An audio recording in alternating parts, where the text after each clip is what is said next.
All right, ladies and gentlemen, welcome back to the channel. Today we're going to be talking about the Chicago Bears. So even though Justin Fields went 3 of 3 for 129 yards and 2 touchdowns in just the first 2 possessions of their first preseason game, he's getting so much flack because people are saying, "Oh, he's just dropping it off to a screener." That's the freaking point. That means Ryan Poles is doing his job.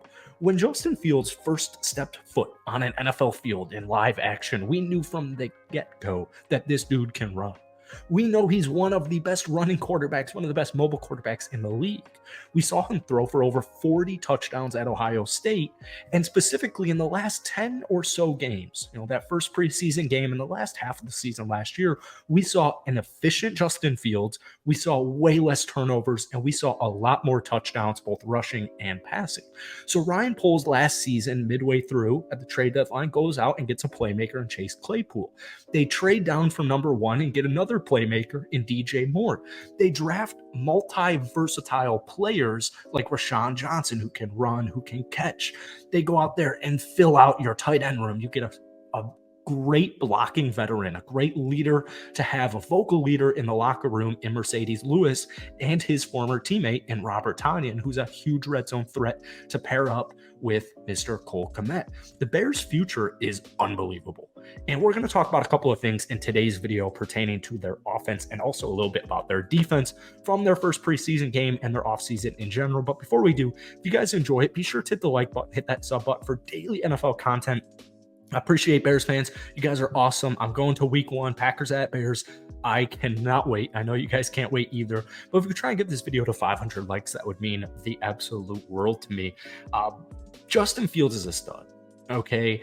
And if you have the advantages that Justin Fields has, i.e., you can run like a freaking madman and you can sling it anywhere on the field, you need to take advantage of all of your advantages, right? It sounds so stupid, it sounds so silly, but like the simple addition of DJ Moore is an absolute game changer. I mean, DJ Moore in his own regard is just relatively underrated. This is a guy who, prior to this past season, which he, by the way, with the dysfunctionality with the Panthers offense, he still had 900 receiving yards. The 3 years prior to that, he had over 1,100 receiving yards in each of the 3 seasons. DJ Moore is a walking playmaker, and he's a huge X factor for the Chicago Bears team. The low crossing routes, the wide receiver screens, the running back screens, these are things that the good offenses do. Think Patrick Mahomes. Think of all the versatility and all the creativity, even though you already have a stud in Patrick Mahomes, right? It's this yin and yang. It's how you get to that next level. It's how you reach greatness. DJ Moore, and it's not even just DJ Moore. The Bears wide receiver room is really talented. Darnell Mooney. If you have Darnell Mooney out there for every game this upcoming season, he's going to have over 1,000 receiving yards. If you have Chase Claypool healthy for this upcoming season, he's going to have at least 700 receiving yards. And don't forget about their savvy veterans that aren't even really veterans. They're just guys who have been in the league for a while, and they're reliable pass catchers. I'm looking at you, Equanimeous St. Brown. I'm looking at you, Dante Pettis. And then they have new, younger players. Interesting, deeper players like Isaiah Ford, really recent addition. Velus Jones Jr., who, the fumble issues are absolutely devastating, but he still can run. He's still extremely fast. They're going to be able to get him into some opportunities in game time, right, as long as he's holding on to the football. And new addition, Tyler Scott, who was extremely talented in his final season at Cincinnati. And for some reason, he wasn't the first wide receiver drafted. It was Trey Tucker from Cincinnati. We already talked about the tight end room. The running back room is almost the Bears running back room is almost too deep. It's almost too deep. Khalil Herbert, who had 56-yard reception touchdown in that screen in the first preseason game. He had 57 receiving yards last season. He almost reached his last year's total in the first preseason game. But you have Khalil Herbert, you have new addition Dante Foreman, who absolutely lit it up once CMC was gone. And now you have a rookie in Rashawn Johnson, who's going to be kind of like this hidden gem in your back pocket. You picked up Travis Homer, who is an extremely reliable third down receiving back. The dude can block, the dude can catch, he can do a little bit of everything. I haven't even forgotten about Treston Ebner. there's almost too much depth at running back. And then the offensive line, I have concerns with like if Tevin Jenkins can stay on the field, but Braxton Jones at left tackle, the long-term trajectory looks unbelievably promising, especially considering where they drafted him as late in the draft. He's a Southern Utah guy. Actually, before I went to Loyola Chicago, I went to Southern Utah. He's the only football player I know that got drafted out of Sioux. But right tackle solved with Darnell Wright. You got probably the best offensive tackle in the entire draft, if not, definitely a top 3. You picked up Nate Davis in free agency, and then you've got Cody Whitehair and Lucas Patrick at center. The Bears' offensive line is healthy. They're going to be so much more improved than they were last season, and we saw that at the end of the year for the Chicago Bears. Defensively, we've talked about their secondary. Tyreek Stevenson, second-round draft pick out of Miami. This guy's going to be an immediate stud. Like, literally, he's going to be an immediate stud.